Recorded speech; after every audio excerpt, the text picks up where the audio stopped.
এখন মাঘ মাস রাতে খুব ঠান্ডা গো, বউ যদি নফল রোজা থাকে সাথে সাথে রোজা ভাঙ্গে স্বামী খুশি করা লাগবে, বলাই হবে না যে আমি রোজা আছি। কি শুধুমাত্র ফরজ নামাজ যখন আদায় করবে, ফরজ রোজা যখন করবে, তখন স্বামী এরকম অন্যায় প্রস্তাব যদি দেয়, তখন স্ত্রী জোড়হাত করে বলবে আমার কাছে আগে আল্লাহ তারপরে স্বামী। রাসূল বলেছেন আল্লাহর পরে কাউকে যদি সেজদা দেওয়ার হুকুম থাকতো তাহলে প্রত্যেকটা বউকে বলতাম স্বামীর পায়ে সেজদা করো, আপনি হচ্ছেন স্বামী, আগে আল্লাহ। আল্লাহর ফরজ বাদ দিয়ে আপনার ডাকে সাড়া দেওয়া যাবে না, সালাম ফিরানোর পরে উত্তর দেওয়া লাগবে, ইফতার করার পরে কাম করা লাগবে। কথা কি আমার বুঝতে পারতেছেন?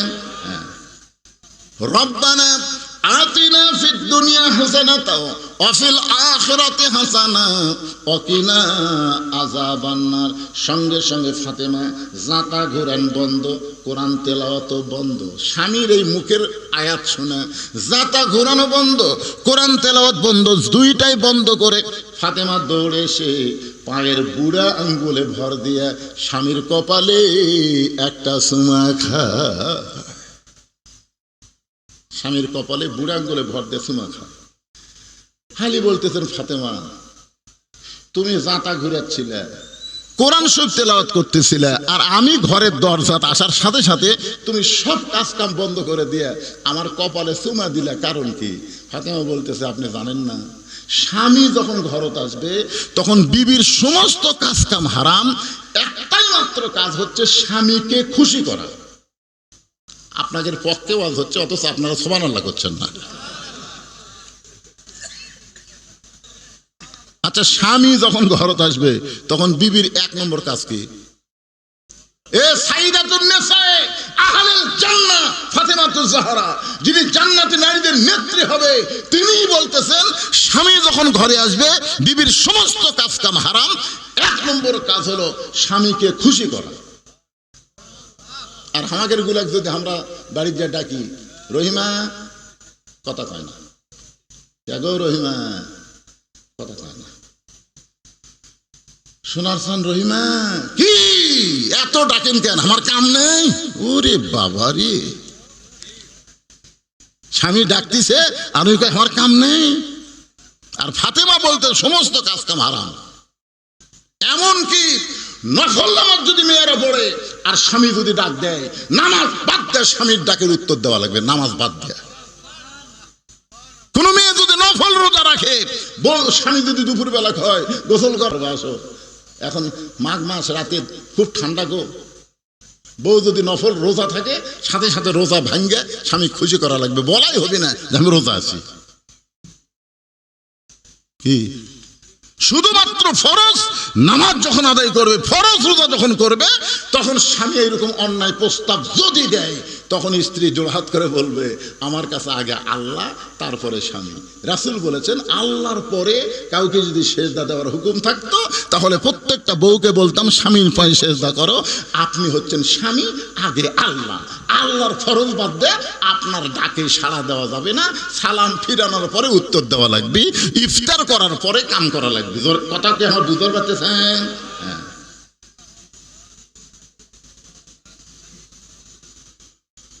আমার মায়েরা যারা পর্দার অন্তর আছেন একটু মনোযোগ দিয়ে শুনবেন। হযরত আলীর কবলে চুম্বন দিয়ে বলে ফাতেমা তুমি তোমার স্বামীকে খুশি করেছো, কিন্তু আমি তোমাকে একটা কথা বলতে চাই, তুমি জাতা ঘুরান বাদ দিলা ভালো কথা, কিন্তু আল্লাহর কোরআন তেলাওয়াত বাদ দিলে।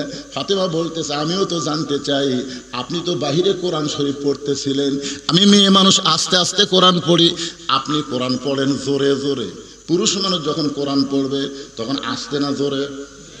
কি জন্যে? জোরে পড়ার মধ্যে একটা কাজ আছে। وَإِذَا قُرِئَ الْقُرْآنُ فَاسْتَمِعُوا لَهُ وَأَنصِتُوا لَعَلَّكُمْ تُرْحَمُونَ। এই আয়াতের শানে দেখবেন এটা কিন্তু পুরুষের জন্য। পুরুষেরা যখন কোনো কারি যখন কোরআন পড়বে, তোমরা চুপ থেকে তোরা শুনে অনুধাবন করবা যে পড়ল এবং যারা শুনলো উভয়ই আল্লাহ রহমত বর্ষিত হলো। তো মেয়ে মানুষ জোরে কোরআন পড়া পারবি? জোরে কোরআন পড়তে পারবে এই পর্যন্ত, মেয়েদের কান পর্যন্ত যাওয়া লাগবে, পরপুরুষের কানে যাওয়া চলবে না। ফাতেমা বলতেছে আপনি কোরআন শরীফ পড়া বাদ দিয়া আপনি কেন ঘরের মধ্যে হঠাৎ ঢুকলেন? আপনি তো এইভাবে হঠাৎ কোনোদিন ঘরে ঢোকেন না, আজকে কেন ঢুকলেন আমি বুঝবার পারছি। আজকে কোরআন শরীফ পড়তে পড়তে আপনার বইয়ের কথা মনে হয়ে গেছে। আলী বলতেছেন ফাতেমা, আসল ঘটনা হলো তোমার সন্তান হোসাইন। আসল ঘটনা হলো তোমার সন্তান হোসাইন। যেই মাত্র বলেছে তোমার সন্তান হোসাইন, ফাতেমার চোখ দিয়ে দর দর করে পানি পড়তেছে। আমার হোসাইন এমন কি বেয়াদবি করলো গো? আলী বলতেছেন ফাতেমা, তুমি হোসাইনের নাম শুনলে চমকে ওঠো কেন? ফাতেমা বলতেছে আমার বাবা সবসময় আমাকে বলতো ফাতেমা, তোমার দুইটা সন্তানের মতন হাসান অবিকল আমি নবীর মতন। হাসান কোনোদিন দুষ্টামি করবে না, হাসান কোনোদিন জেদ করবে না, কারণ হাসান অবিকল আমি নবীর মতন। কিন্তু হোসান একটু জেদি, এই হোসানের প্রতি তুই একটু বেশি খেয়াল রাখবি মা। সেই দিন থেকে আমার মনে হয় হোসেন শোনার সঙ্গে সঙ্গে আমার লাগে ভয়। হোসেন এমন কি করেছে গো যার কারণে আপনি কোরআন তেলাওয়াত বাদ দিয়ে ঘরের ভিতরে? আলী বলতেছেন ফাতেমা, এই মুহূর্তে আমি কোরআন শরীফ তোমার হোসেনের হাতে তুলে দিয়েছি। যেই বলেছে এই মুহূর্তে আমি আলী হোসেনের হাতে কোরআন তুলে দিয়েছি, সঙ্গে সঙ্গে ফাতেমা বলতেছে আল্লাহ, ওই বাবা মা হলো সবচাইতে বড় ভাগ্যবান যার সন্তানের হাতে থাকবে আল্লাহর কোরআন। খালি সুবহানাল্লাহ করলে হবে না। আপনাদের সন্তান আছে না নাই? হাতত কি আছে? মোবাইল। এই দেখছেন আমার মালিক ভাই শুরু না করতে মোবাইল। আরে পাগলা, মোবাইলের মধ্যেও কোরআন শরীফ ডাউনলোড করা যায় জানেন আপনারা? 30 পারা কোরআন মোবাইলের মধ্যে তুলে আপনি ইচ্ছা করলে মন চাচ্ছে কোরআন শরীফ বার করে পড়লেন।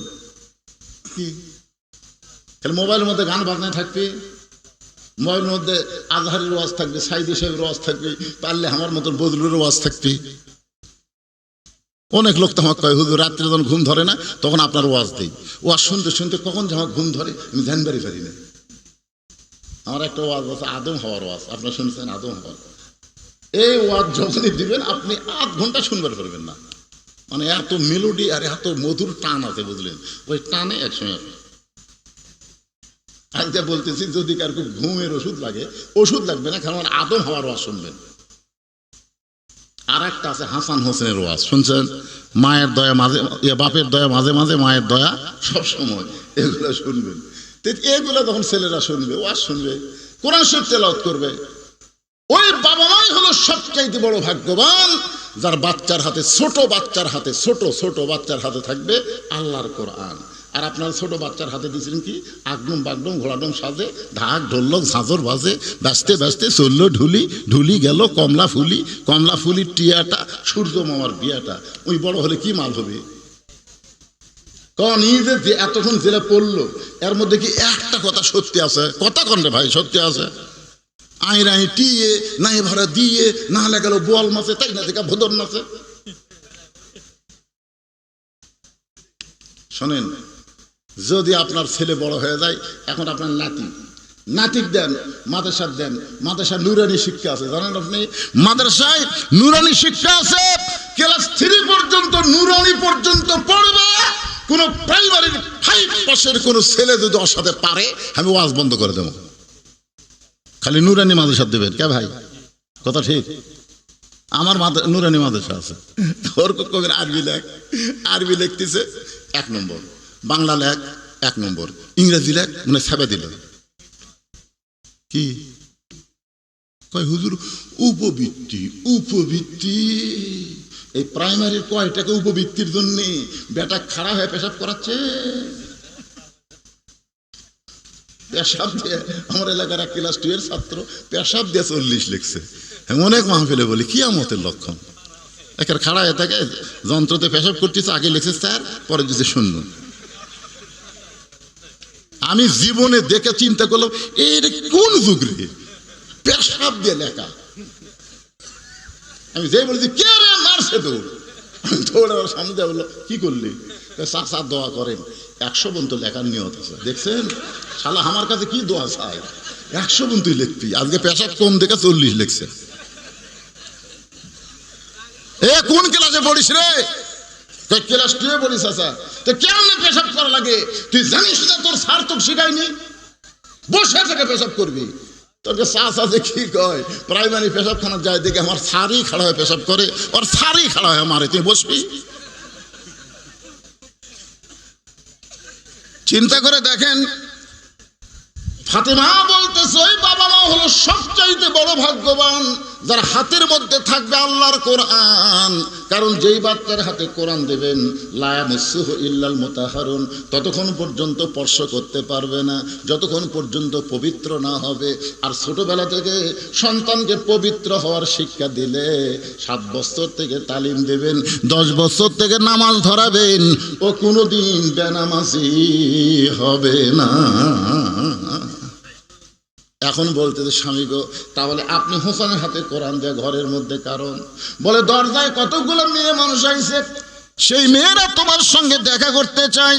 তুমি যে সাইদাতুন নিসাই আহলুল জান্নাহ, তুমি যে জান্নাতি নারীদের নেত্রী, ওই মেয়েরা একটু তোমার সঙ্গে দেখা করতে চাই।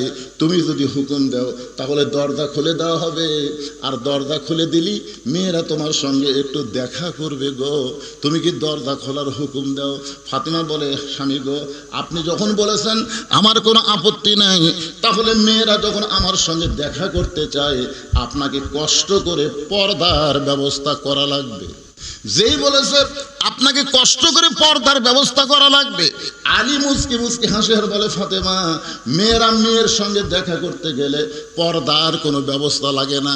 কারণ আপনাদের এলাকায় যেখানে মেয়েদের বসার ব্যবস্থা করছেন, সেখানে কি এক এক মেয়ের জন্য ভিন্ন ভিন্ন না, সব এক জায়গায়? আপনারা বসার একটা ব্যবস্থা করেননি? করছেন? কোন দিকে সেটা? পাশে আছে। তাহলে সব মেয়েরা এক জায়গায় বসেনি। তাহলে হযরত আলী বলতেছে মেয়েরা মেয়ের সঙ্গে দেখা করবে, এখানে কোনো পর্দার ব্যবস্থা লাগবে না। ফাতেমা মুচকি মুচকি হাসে আর বলে, আপনি জ্ঞানের সম্রাট, আপনি জ্ঞানের সম্রাট হতে পারেন, কিন্তু পর্দা বিষয়ে আমার চাইতে আপনি কম জানেন। মাগরিবের নামাজের পরে যে হুজুর ওয়াজ করলো, উনিও বললেন আনা মাদিনাতুল ইলমে ওয়া আলী ওয়া বাবুহা। এই যে আমার ভাইস্তা ফরাত ওয়াজ করলো, ও বললো আনা মাদিনাতুল ইলমে ওয়া আলী ওয়া বাবুহা। রাসূল বলেছেন আমি হচ্ছে ইলমের শহর, আলী হচ্ছে তার দরওয়াজা। তাহলে হযরত আলী হচ্ছে জ্ঞানের কি? সম্রাট। আপনি জ্ঞানের সম্রাট, কিন্তু পর্দা বিষয়ে আপনি কম জানেন। আলী বলতেছেন ফাতেমা, তাহলে তুমি আমার চাইতে পর্দা বিষয়ে যখন বেশি জানো, তাহলে তুমি বলো আমি শুনি, তুমি বলো আমি শুনি। এখন ফাতেমা পর্দা বিষয়ে কি জানে সেটা হযরত আলী শুনবি। আজকে আপনাকে মরদগুলো শোনা লাগবে।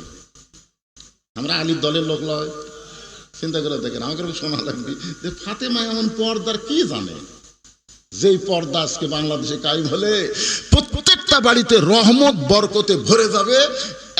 এখন প্রতি মাসে লাগতেছে 1.5 মণ চাউল, তখন লাগবে প্রতি মাসে 6 ধরা।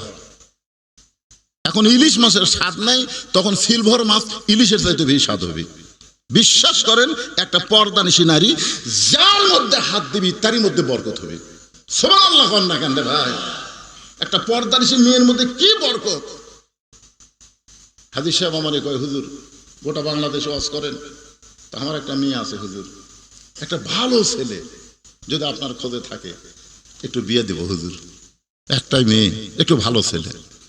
আমি একটা ছেলে পেলাম, যেই ছেলে 10 বছর থেকে এখন পর্যন্ত 1 ওয়াক্ত নামাজ কাজা করেনি, যেই ছেলে দাড়ি ওঠার পরে কোনোদিন খুঁট ঠেকায়নি, যেই ছেলে মোষ কোনোদিন বড় হবার দেয়নি, যেই ছেলে কোনোদিনও মানে ওই শার্ট প্যান্ট পরেনি, পায়জামা জুব্বা, যেই ছেলে বর্তমানে 3টা চাকরি করতেছে। একটা হচ্ছে মাদ্রাসার মুহতামিম, মাদ্রাসার কি মুহতামিম, একটা হচ্ছে 5 ওয়াক্ত মসজিদের ইমাম, আর একটা হলো দূরের মসজিদের খতিব। 3টা চাকরি করতেছে। সেই ছেলের কাছে খবর নিয়ে হাজী সাহেবের কাছে গেলাম, হাজী সাহেব আপনি একটা ভালো ছেলে চাইছিলেন, আলহামদুলিল্লাহ বলেন। আল্লাহ মিলাই দিয়েছে হাজী সাহেব। তাই সব আলহামদুলিল্লাহ কয় না, আগে আপনি ছেলের খবর দেন, তারপর আলহামদুলিল্লাহ তোমার শোনেন। ছেলে হচ্ছে কোরআনের হাফেজ, আবার দাওরা পাস, আবার ইফতা পাস, মুফতি, 3টে চাকরি করে। একটা হলো মসজিদের পেশিমাম, 5 ওয়াক্ত নামাজ পড়ায়, আর এক মসজিদের খতিব, আর মাদ্রাসার মুহতামিম। আমাকে কয় হুজুর এতগুলো আমি বুঝি না, সব মিলে বেতন কত? আমি কইলাম আপনি বললেন ভালো ছেলের কথা, ভালো ছেলের কথা যখন আপনি বললেন, তো বেতনের কথা শুনবার না, তো বেতন শোনা লাগবে না? আমার মেয়ে ঘরে পানি ফেলে তো মনে কি? তখন আমি ছেলে মোবাইল করলাম, কে রে বাবা তোর 3টে মিলে বেতন কত? শুধু 3টে মিলে 14,000। তখন হাই হিসাব করছে, 3 চাকরি করে 14,000 পায়। হুজুর আমি আপনাকে ভালো ছেলে খুঁজবার কষ্ট, কিন্তু এইরকম আমার কাছে একটা ছেলের খবর আছে, হুজুর গতকাল ঘটক দিছে প্রাইমারির হেডমাস্টার, মাস গেলে 50,000। 50,000 বাদ দিয়ে 14,000 দেবো। তা আমি বললাম আপনি ভালো ছেলের কথা বলছিলেন, ভালো ছেলে মানে যে ঘরে আমার মেয়ে সুখে থাকবে সেটাই হচ্ছে ভালো ছেলে। আমি তখন হাই সাহেবকে একটা ওয়াজ করে বুঝালাম, হাজি সাহেব শোনেন, একটা ওয়াজ করি যে আপনার ওই হাফেজ সাহেব হুজুরের সাথে মেয়ে বিয়ে দিলেন, মনে করেন বুঝাচ্ছি, বিয়ে দিলেন। একদিন সকালবেলা আপনার মেয়ে বলতেছে আমার শরীর খুব ভারী লাগতেছে গো, আজকে শরীর ভালো লাগতেছে না, ম্যাশ ম্যাশ করতেছে। তোর হাফেজ সাহেব কি করবে জানেন? বলবে 1 গ্লাস পানি নিয়ে আয়, যা। 1 গ্লাস পানি নিয়ে যাচ্ছে, সূরা ফাতিহা আর আয়াতুল কুরসি পড়ে বউ এই পানি খাচ্ছে 3 ঢোকে। খাওয়ার পর বলতে শরীর খবর কি? আলহামদুলিল্লাহ, পাতলা হয়ে গেছে বাতাসের মতন। আমি হাই সাহেবকে বললাম বলেন তো কয় টাকা লাগলো? 1 টাকাও লাগলো না।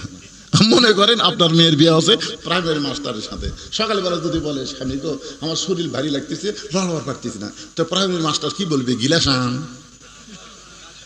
ওই মোবাইল ধরে মোবাইল নিয়ে আসো, মোবাইলটা নিয়ে আসো, মোবাইল নিয়ে আসো। ডাক্তার সাহেব আমার স্ত্রী হঠাৎ রাতের বেলা এরকম শরীর ব্যথা করতেছে, গোটা শরীর পাথরের মতন ভারী, এখন তাড়াতাড়ি নিয়ে আসেন।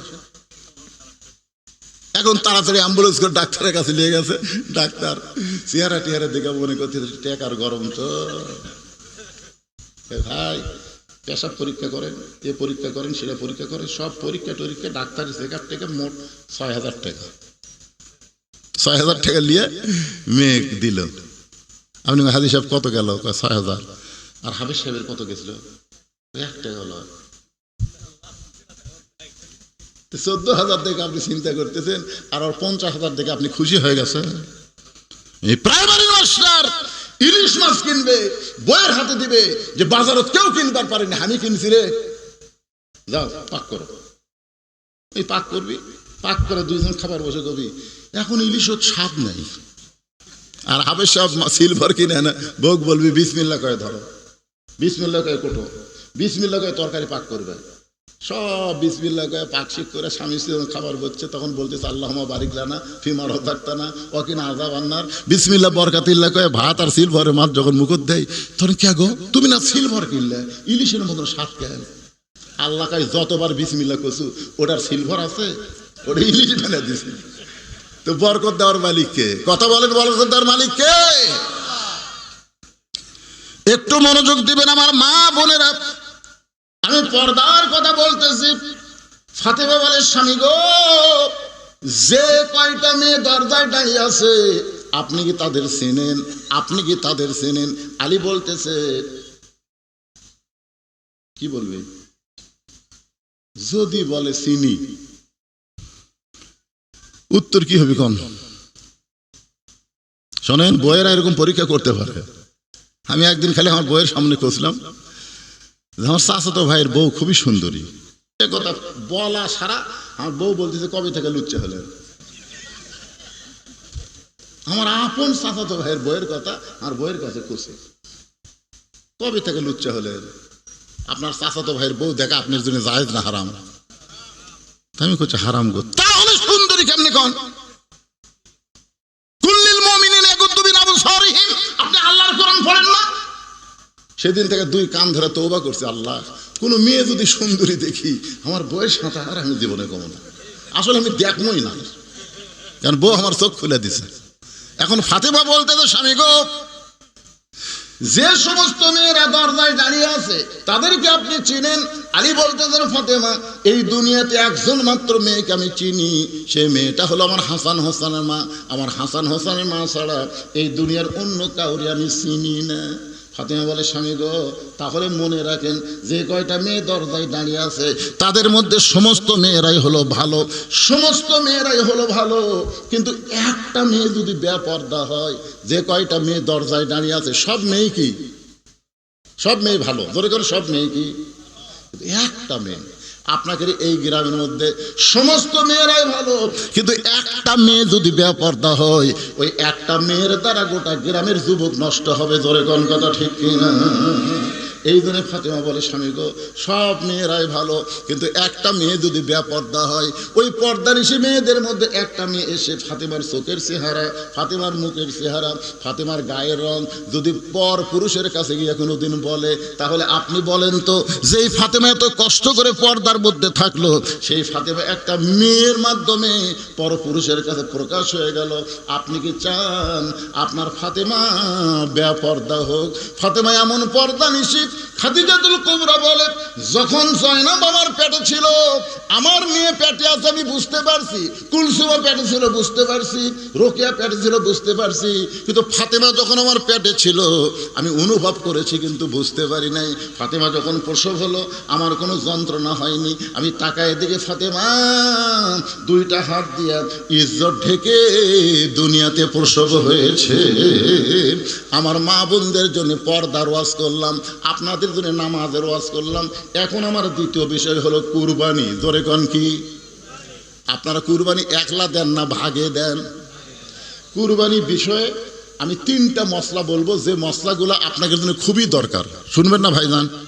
কারা কারা শুনবেন একটু হাত তোলেন তো দেখি। মান, মন আর মান, এই দুটো এক না হলে ভাগে কুরবানি হবে না। খুব খেয়াল করবেন। আপনি দরকার হলে একটা ছাগল দেবেন, দরকার হলে একটা বকরি দিবেন, কিন্তু ভাগে দিবার গেলে এই দুটো জিনিস খেয়াল করা লাগবে, মন আর মান। সবার মন, যে তিনজন মিলে দিচ্ছেন, এই তিনজনের মন আল্লাহর জন্য দেওয়া লাগবে। কার জন্যে? মান মানে কি তিনজনকে নামাজে হওয়া লাগবে, তিনজনকে না কি হওয়া লাগবে? আমি তিনজন দিয়ে বুঝাচ্ছি, 5 জন হন, 7 জন হন, যেটাই হন, তাহলে 1 নম্বর কি? এই মন, মান। মন মানে কি?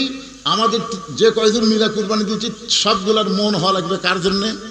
আল্লাহর জন্যে। আর মান হচ্ছে সবাইকেই নামাজি হওয়া লাগবে। আচ্ছা, মনে করেন সবাই নামাজি, কিন্তু তার মধ্যে একজন গোপনে গোপনে সুদ খায়।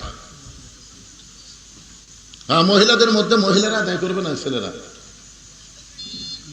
মহিলারা আদায়ের কথা বলছি, মহিলারা আদায় করেন। মা, আপনাকে ওয়াজই তো আজকে করলাম, বেশি খুশি খুশি দিয়া দেন ইনশাল্লাহ। মা মারে, আল্লাহর রাস্তা আপনারাও দান করবেন মা, ইনশাল্লাহ। তো যেটা বলতেছি, যে মনে করেন 5 জন হালাল, 1 জন হারাম কামায়, কিন্তু সবাই নামাজি, তাহলে কুরবানি হবে না। জোরে কোন কুরবানি হবে না। আবার খুব খেয়াল করেন, কুরবানি কেনার আগে আপনি যা ইচ্ছা তাই বলতে পারেন যে কুরবানির গোস্ত কত হবে। কুরবানি কেনার আগে শোনেন, কখন? এই কুরবানি করার আগে দর দাম, গোস্ত মোস্ত সব কিছু আপনি বলতে পারবেন। এই গরুর থাবা দেয় গোস্ত কড্ডি হবে, এর দাম কড্ডি হবে, এরা সব কিছু করে। কিন্তু যেই কিনা হয়ে গেছে, কিনার সাথে সাথে এর গোস্ত কড্ডি হবে, এটা কিনা মনে হয় ঠকলাম বারে, এই তুই আরেকটু দরদাম কমালে কমলো হনি রে, এগুলো কোনো কথা কুরবানি কেনার পরে বলা যাবে না। কেনার আগে বলতে পারবেন, কিন্তু কেনার পরে কথা কয় না, কেনার পরে বলা যাবে না। আর একটা মশলা হলো গোস্ত ভাগ। অনেকে বলে, হুজুর গোস্ত ভাগ করা কি? গোস্ত তো আমরা 3 ভাগ করি, এই 3 ভাগ করা কি ফরজ ওয়াজিব নাকি? তো এখন ফতুয়া দিছে হুজুরা, গোস্ত এখন সব তো ফেসবুক মুফতি, বুঝেছে না? ফেসবুক এখন আমাকে মুফতির খাওয়া আছে, তাই ওই ফেসবুকের মধ্যে, ইউটিউবের মধ্যে সব মুফতি বার আছে। কেরে পাগলা, তোমরা খেয়াল করবে ওই মুফতি কোন গ্রুপের মুফতি, ওই হেজাতির মুফতি, আহলে হাদিসের মুফতি, না কোন গ্রুপের মুফতি, আগে তোমাকে দেখা লাগবে না তুমি কোন মাযহাব মানো আর সেটা কোন মাযহাবের মুফতি, তুমি তো অত কিছু বুঝবার পারো না। আমার এলাকায় সৌদি আরবে এক লোক চাকরি করবার গেছে, বুঝলেন? ওই চাকরি করে আসাই, ওই আসাই পা ফাঁক করে খাড়া হয় আর হাতেটি বাঁধে। নামাজের দোয়ালিন করলো, আমিন করছিল ওটা। তখন আমি কোনো কে তোর বাপ কুটি হাত বাঁধিয়েছে, কয়েটি তোর দাদা, কয়েটি তো তুই বুকত কে হুজুর আমি সৌদি আরবে চাকরি করবার গেছিল, ওটি যাই দেখছি ওরা ওই আমিন চিল্লা কয়, পা ফাঁক করে দাঁড়ায় আর বুকত হাত বাঁধে। আমি পাগলা, তুই এটা কোন গ্রুপের মধ্যে যে আসলো রে পাগলা? তোর বাপ কোন মাযহাবের, তোর দাদা কোন মাযহাবের, তুই সে মাযহাব। মাযহাব মানে কোরআন হাদিসেরই সহি মত। তো এখন আপনি দেখেন, গোস্ত 3 ভাগ করলেন, করে 1 ভাগ আপনি নেবেন, 1 ভাগ আত্মীয়ক দিবেন, 1 ভাগ যারা কুরবানি দিবার পারে না সেই গরিব মিসকিনকে আপনি দিবেন। আমার কথা কি বুঝলেন? অনেক জায়গায় দেখা যায় ওই গাঁওয়ালি ভাগ আবার কুরবানি আল্লাহ লেয়, আবার লেয় যে আমার গোস্ত তো লয়, আমি অন্য কারো গোস্ত লিচ্ছি, লেওয়া চলবে না। কারণ যারা দিচ্ছেন তারা সবাই তো মিসকিনকেই দিচ্ছেন, নাকি করছেন? সেই মিসকিনগুলো একত্র করে আবার মিসকিনদেরকে আপনার ভাগ করে দেন। এটার মধ্যে আর লেওয়া যাবে না। আপনি যেটা দিচ্ছেন সেটা লেওয়া যাবে না। বমি করা জিনিস পুনরায় তুলে খাওয়া যাবে না। যেটা আপনি দিয়ে দিয়েছেন 3 ভাগের 1 ভাগ, ওটার আপনি নিতে পারবেন না। আত্মীয় স্বজনের ভাগ আত্মীয় স্বজনকে দিতে পারবেন। যদি আপনার আত্মীয় স্বজন না থাকে সে গোস্ত আপনি নিজে খেতে পারবেন, কোনো সমস্যা নাই। কিন্তু মিসকিনের ভাগের মধ্যে আপনি একটা টুকরা গোস্ত যদি আপনার কুরবানির মধ্যে আসে তাহলে কুরবানি বাতিল হয়ে যাবে। আমার কথা কি বুঝতে পারলেন? এই মশলাগুলো আপনারা খেয়াল করবেন। আর সবচাইতে বড় খেয়াল করবেন, ওই ভাগে কুরবানি কবুল হওয়ার গ্যারান্টি খুবই কম। ভাগে মন এবং মান যদি ঠিক থাকে তাহলে আপনারা দিবেন, অসুবিধা নেই। পারতপক্ষে একা একটা ছাগল দিবেন। কুরবানি কার জন্যে? আল্লাহর জন্যে। আজকে এখানে বলা হয়েছে ফাসাল্লি লিরাব্বিকা ওয়ানহার। 1 নম্বর নামাজ, 2 নম্বর কুরবানি। ছোট্ট হোসেনকে উম্মে ফজল যখন নবীর হাতে তুলে দিয়ে বললেন, ইয়া রাসূলুল্লাহ, আল্লাহ আপনাকে একটা নাতি দিয়েছে, তার নাম রাখছেন হাসান, আর একটা নাতি আল্লাহ আপনাকে দিল, ইয়া রাসূলুল্লাহ আপনি একটু দোয়া করেন। কালো চাদরের ভিতর থেকে নবীর কোলে যখন হোসাইনকে দেওয়া হলো, আল্লাহ নবী হোসাইনকে আসমানের দিকে তুলে এইভাবে বললেন, আল্লাহ এই গোস্তের টুকরাকে তুমি কুরবানি হিসাবে কবুল করে নাও। হোসাইনকে রাসূল বললেন গোস্তের টুকরা, আর বললেন কুরবানি হিসাবে কবুল করে নাও। সমস্ত সাহাবীরা ছোট বাচ্চার মতন কান্না শুরু করে দিলেন, ইয়া রাসূলুল্লাহ আপনি কি দোয়া করলেন? আপনার নাতিকে আপনি কুরবানির দোয়া করলেন কেন? রাসূল বললেন, সাহাবীরা তোমরা সেদিন থাকবে না সবাই, আমি নবীও সেদিন থাকবো না। শুনে না, আমার এই নাতি হোসাইন বাতিলের বিরুদ্ধে হকের পক্ষে আল্লাহর জন্যে নিজের জীবনকে কুরবানি করে দিবে। সামনে আমাদের খুব একটা ভালো দিন আসতেছে না ভাইজান। দিন দিন পৃথিবীর অবস্থা খুব খারাপ। জোরে কোন কথা ঠিক কিনা? এখন যারা কোরআন নিয়ে দল করে, কোরআনের দল যারা করে, তাদেরকে নানা রকম ভাবে অপদস্থ করার পায় তারা চলতেছে। হয়তো সামনে দেখবেন যে আমাদের প্রতিবেশী, যাকে আমরা ভারত বলি, ওরা আসলে আমাদের প্রতিবেশী না, সবচাইতে বড় শত্রু। জোরে কোন কথা ঠিক কিনা? আবার যেভাবেই হোক আলেমদেরকে দমানোর চেষ্টা হবে। কিছুদিন আমরা দেখলাম 15 বছর যে আলেমগুলো সব জেলখানায়, খারাপ মানুষগুলো জামিন পায়। আবার হয়তো এরকম দিন যেন সামনে না আসে। এই দিন আমাদেরকে ত্যাগ করা লাগবে, কুরবানি করা লাগবে। দরকার হলে নিজের জীবনকে আল্লাহর রাস্তায় কুরবানি করব, কিন্তু আর বাতিলের সঙ্গে আমরা আপোষ করব না। জোরে কোন কথা ঠিক কি না? আজকে আমাদের সবচাইতে বড় কুরবানি, যত রাত পর্যন্ত ওয়াজ শুনি, ফজরের নামাজের সময় আমাদেরকে জামাতের সঙ্গে নামাজ আদায় করা লাগবে। এটাও কিন্তু একটা কুরবানি, এটাও একটা কুরবানি। আজকে আপনারা যা অজু করে বিছনাত ঘুমাতে যাবেন, অজু করবেন। প্রতিদিন তো বিছনাত অজু ছাড়া পেশাব করে ঘুমাতে যান। আজকে কি করবেন?